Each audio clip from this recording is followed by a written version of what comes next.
që kanë pasur në kuvend me LDK-n janë. Edhe Guxo ka listë vetën për asamblejë. Po e ka. Por megjithatë, unë po them jam mundu me analizu edhe listën për asamblejë, lista për asamblejë ndoshta më e kompletuar është e lidhës për Prishtinën. Pse? I ka krejt, i kam qysh shumicën i ka njerëz që punojnë që disa vite në komunë Prishtinës, njerëz që kanë komunikim vazhdueshëm me qytetarë. Edhe ata marrin vota, besoj. A duhet mund rruna, ja? Jo, unë të mund nga profesionista, unë qëta nuk me në thonë. Dhe kombinimi i mirë. Ka me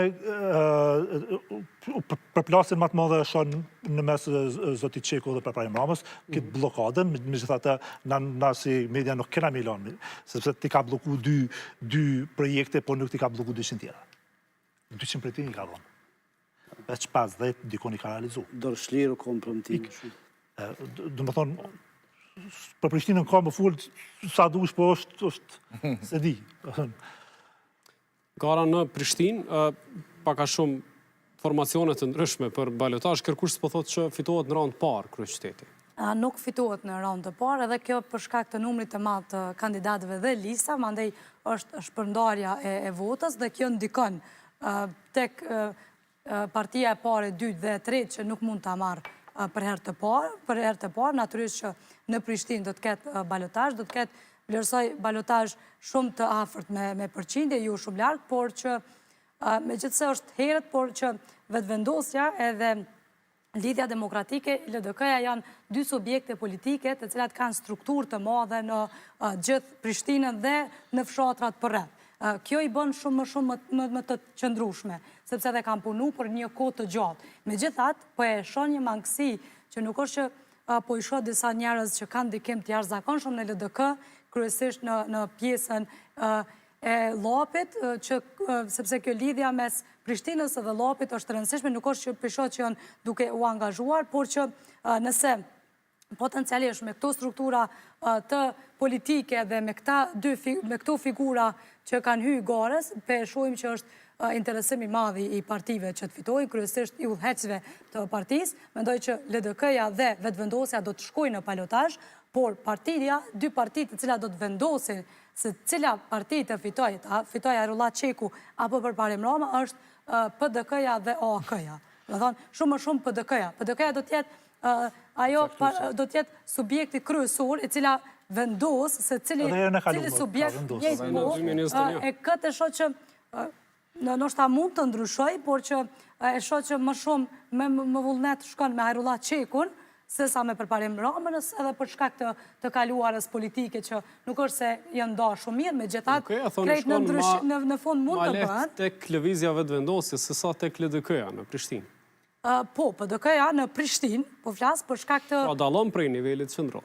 Po, dallon prej nivelit, edhe pse nuk është që po dallon shumë, sepse nuk kemi parë që Mimli Krasniqi dhe PDK-ja Enver Hoxha i PDK-s ka dalë publikisht. Që me votu vetëvendosje? Po, aq sa ka ndikim. Enver Hoxha i PDK-s ka dalë publikisht, është një prej figurave kryesore që ka qenë edhe kandidat për kryeministër, që ka thonë... Natyrisht, edhe nuk është që ka thonë që pse mos më shku edhe me Albin Kurti në koalicion. Dhe nëse shkon kuvendi në blokad deri pas zgjedhjeve, Prishtina, Prizreni dhe Podujeva, dhe pse mendoj që në Podujev nuk do të ketë balotazh, do të jenë komunat që do ta vendosin edhe qeverisjen, po, edhe qeverisjen qendrore kryesisht që të zhbllokohet, sepse kuvendi po jetë kështu blokad edhe për këtë arsye. Por Urani është të bën një fushat të jashtëzakonshme, ka ekip të jashtëzakonshëm të mirë.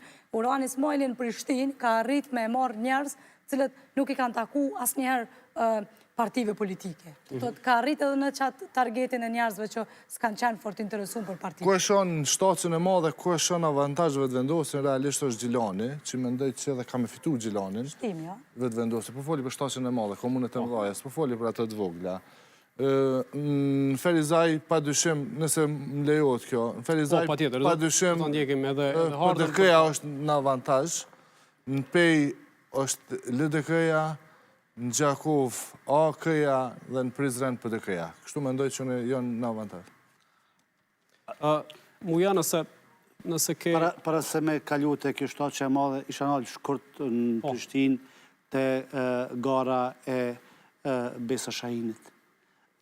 mendoj që ajo e ka freskue garën, edhe është fatkeqësi që partitë e mëdha nuk kanë kandidatët profilit saj, sepse ajo në secilin prej këtyre partive të mëdha, një personalitet si ajo, një figurë si ajo, mendoj që shumë lehtë do të kishte fituar zgjedhjet dhe mendoj që një kryetare si ajo do të kishte qenë, s'po flas tash, s'po them derë, po do të kishte qenë një fat i mirë për qytetin. Po, është e jashtëzakonshme.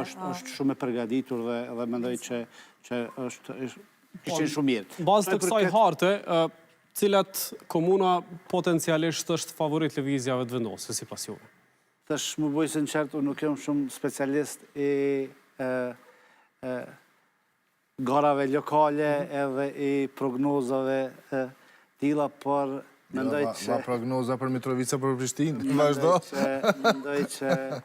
Po këto janë ma të... Po, edhe jo, është Gjilani komunë e madhe, Ferizaj e madhe, Prizreni komunë e madhe, Peja e madhe. Të filloj me Podujev do t'jetë një gare e madhe, sepse edhe kryetari aktual, po edhe kandidati i LDK-s është një figure që vlerësohet edhe PDK-ja, Lidhja Demokratike në Podujev vazhdimisht ka qenë e fortë. Po, flasim për komunat ku menoni që lëvizjave të vendosje është ma favorite. Okej.